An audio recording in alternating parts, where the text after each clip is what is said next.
പാറുക്കുട്ടി ദേ കാര്യമായിട്ട് എഴുതി പിടിപ്പിക്കുന്നത് നമ്മൾ യൂണിഫോം സ്റ്റിച്ച് ചെയ്യാൻ പോയപ്പോൾ അവിടെ എൻട്രി ബുക്കിൽ ഡീറ്റെയിൽസ് എൻ്റർ ചെയ്തതാണ് കേട്ടോ. അപ്പോൾ അവിടെ ചെന്നപ്പോഴത്തേക്കിനും ഒരു കുഞ്ഞ് പ്ലേ ഏരിയ കണ്ടപ്പോഴത്തേക്കിനും അർഹിയും നമ്മുടെ അമ്മുക്കുട്ടിയും ഒക്കെ അവിടെ ഒന്ന് സ്റ്റക്കായി. പക്ഷേ യൂണിഫോം ഒക്കെ സ്റ്റിച്ച് ചെയ്യാൻ കൊടുത്തിട്ട് നമുക്ക് കളിക്കാമെന്ന് പറഞ്ഞപ്പോൾ എല്ലാവരും കയറി വന്നു കേട്ടോ. അങ്ങനെ ദേ നമ്മൾ ടൈലർ അളവെടുക്കാൻ വേണ്ടിയിട്ട് വെയിറ്റ് ചെയ്തുകൊണ്ടിരിക്കുകയാണ്. അപ്പോൾ ദേ അളവെടുക്കാൻ വന്നപ്പം വീണ്ടും പാറുക്കുട്ടി പാറുക്കുട്ടിയുടെയും ഒക്കെ ഡീറ്റെയിൽസ് ആ ബുക്കിൽ എൻ്റർ ചെയ്ത് കൊടുത്തു കേട്ടോ.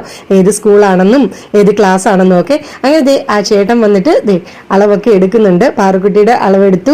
യൂണിഫോം ഇതുവരെ കിട്ടിയിട്ടില്ല ഗൈസ്. ദേ അമ്മുക്കുട്ടിയുടെ എടുത്തിട്ടുണ്ട് കേട്ടോ. ഭവൻ സ്കൂളിന്റെ ഒരു മഹിളാ വിഭാഗം ഉണ്ട് കേട്ടോ ഇവിടെ ഗാന്ധിനഗറിൽ. അവിടെയാണ് കേട്ടോ നമ്മൾ ഈ യൂണിഫോം സ്റ്റിച്ച് ചെയ്യാനായിട്ട് കൊടുക്കാൻ പോയത്. അവിടെ റെഡിമെയ്ഡ് ഇല്ലായിരുന്നു, അതുകൊണ്ടാണ് അളവെടുത്തത്.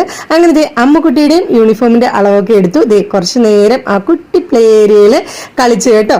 അവിടുന്ന് ദേ നമ്മൾ നേരെ സ്റ്റുഡിയോയിലേക്ക് എത്തിയിട്ടുണ്ട്. അപ്പൊ ഇത്രയേ ഉള്ളൂ, ടാറ്റാ.